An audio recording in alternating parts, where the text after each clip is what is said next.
We're living in an age when the precise opposite is true of almost every claim you hear in public, so it probably shouldn't shock you that the people who care the least about the natural world are self-proclaimed environmentalists.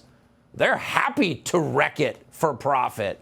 They make the oil companies look like deep environmentalists. And if you doubt that, take a look at what's happening off the east coast of the United States. So-called green NGOs, supported, of course, by the people they give money to in the Biden administration, are backing the construction of massive offshore wind turbines that appear to be killing large numbers of whales.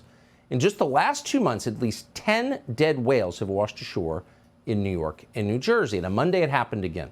A 35-foot male humpback whale died and washed up on Lido Beach in Nassau County in Long Island.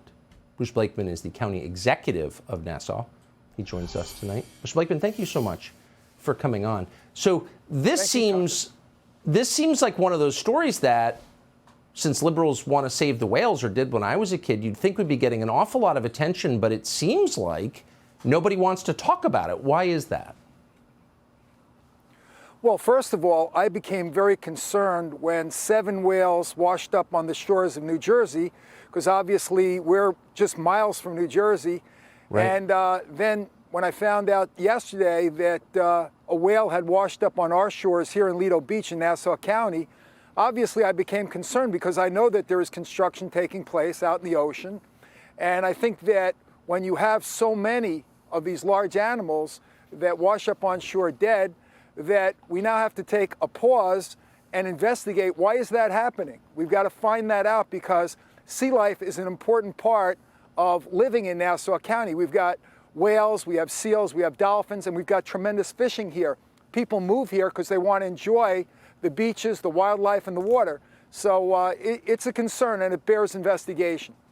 Well, I would say, and it's very odd considering that if you want to move your cows into a new pasture and some rare salamander is found there, the federal government shuts it down. They're very uptight about killing animals, and that's not all bad, by the way. But here, the biggest mammals in the world are dying in an unexplained way, and there's no curiosity. I just think it's the strangest thing I've ever seen. Well, yeah, listen, there are a lot of people that are disingenuous. They can't find a balance. It's like talking about going all electric. That would be a danger to our America, the way that we live. There'll always be fossil fuels, at least in my lifetime, and certainly alternative energy is important as well. And you have to have alternative energy. But the fact of the matter is there's got to be a balance. And basically, there are people who can never strike that balance unless it's inures to their benefit. And in this case, I'm quite surprised that there aren't more environmentalists and certainly people who are involved in protecting sea life and animals speaking out about this and at least asking for an investigation as to whether or not there's any causal relationship between these whales dying and the construction and the sonar that's being used. Yeah, I mean, there are a lot of Americans who care deeply about the natural world, about the environment, but the professional environmental groups are prostitutes and shills, obviously. If you're destroying the environment, you're not saving the environment, I would say. Anyway, Bruce Blakeman, I sure appreciate your being willing to talk about this in public. The Nassau County Executive, thank you. Thank you, Tucker. Subscribe to the Fox News YouTube channel to catch our nightly opens, stories that are changing the world and changing your life. From Tucker Carlson Tonight.